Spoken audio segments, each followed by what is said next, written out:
What up, man? I'm saying we out here at Queensbridge, that Project Texas shooting that video for Stupid, you know what I mean? Featuring my man Piff Jones, you know what I mean? Times to get up there, don't know what time it is, man. I'm all over the world, man. One day I'm in Houston, next day I'm in New York, next day I'm in California. So my name is Docman. My real name is Maurice Xavier Robinson. I was born in Yuma, Arizona. In the first half of my life, I was raised in Queensbridge, New York.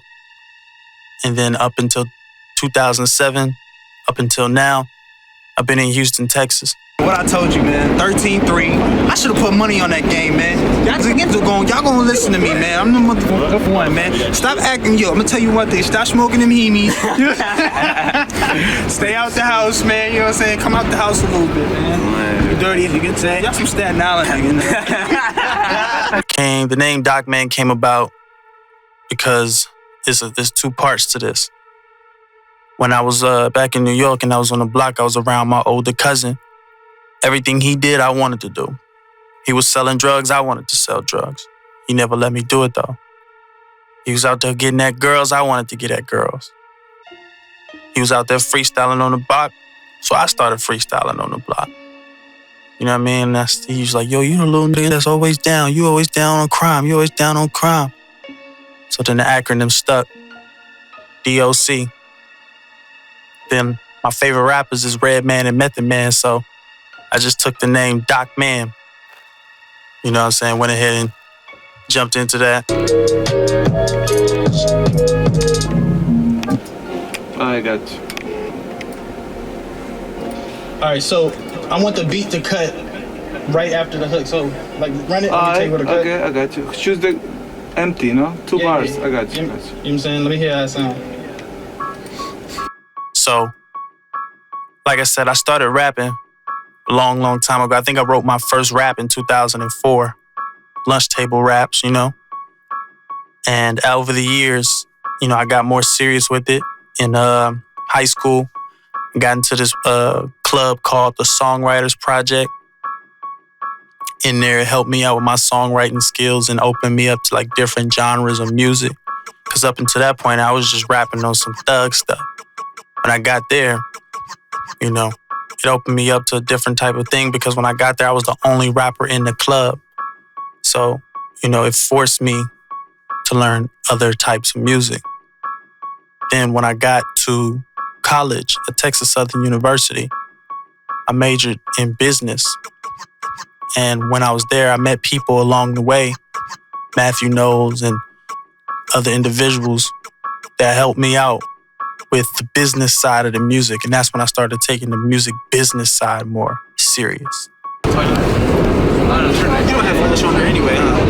You don't have flash on there anyway, huh? I'll do it right here, but, you know. Oh, you recording? Oh, I know you record that, you taking a picture, you know what I'm saying? Chapter 29 deals a lot with the relationships. It's something that's always gonna be a part of me. I'll never ever deny or keep it away from my music. It's something that I have to talk about. A bunch of situations that you hate to see end, but life goes on.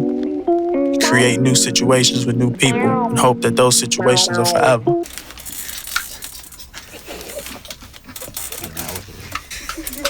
It's up to you. I mean, you can kick it, but you just don't go in there and do it.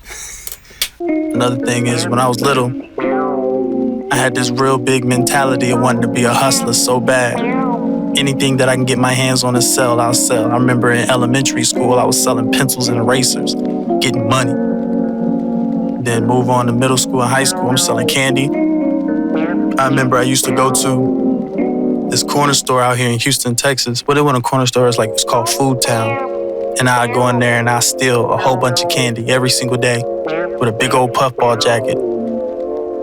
Nobody suspected a thing. I remember one day I was walking back and my pops caught me.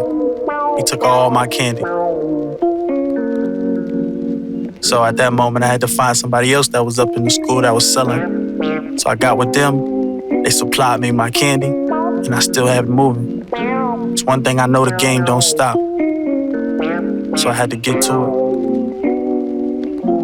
used to get in a lot of fights. One thing I never did though, I never gang banged. I was never in a gang. I never really was in too much of crazy trouble, you know. But today I've grown as a person, you know, more responsible, doing what I gotta do. Working on getting these new places, into this investment real estate, you know. Building up my company, EPK Entertainment. Trying to build with this new lady I'm with. Try to create a family. So I'm different. I swear to God, I hope y'all niggas know what's up, man. But like, it's gonna be like him, yeah. Like that. And you think you should be like, I want you like kind of like. Literally like an over dramatic mannequin pose. But like kind of like you From where you stand right now, when she walks to the forward, to get that position. actually. And it's walking like to the rim. What's the other option when we go? Okay, so this is that.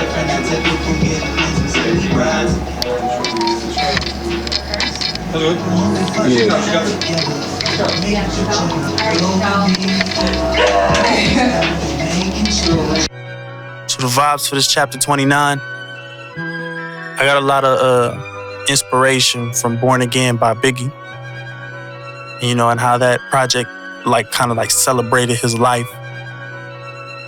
This project right here is basically me talking about the 29 chapters in my life. I mean, I'm on the 29th chapter right now, 28 years old, be 29 in November 5th. That Born Again project, you know, the same thing we're here, just going over different aspects of my life and talking about how, you know, just taking a look back on things and seeing how far I've came. Yeah, you know what it is. Yo, I came through, I told Ticket I was gonna do what I did or not. You talking that crazy, greasy, dumb and shit. Yo, we finna head to Quad Studios right now.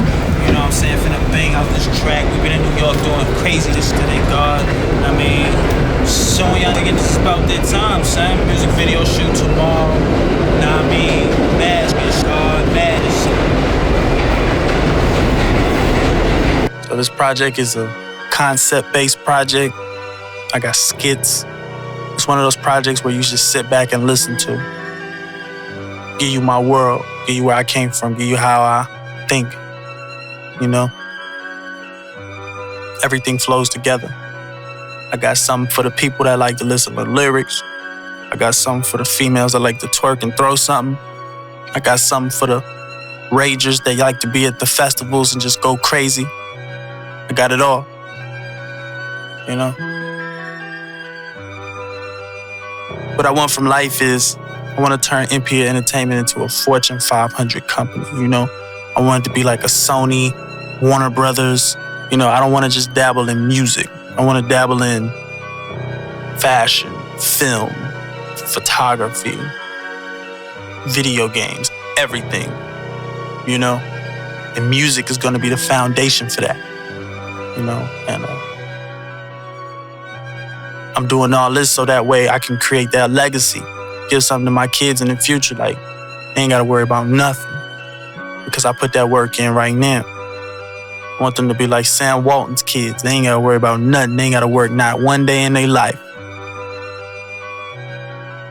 That's what I'm trying to do.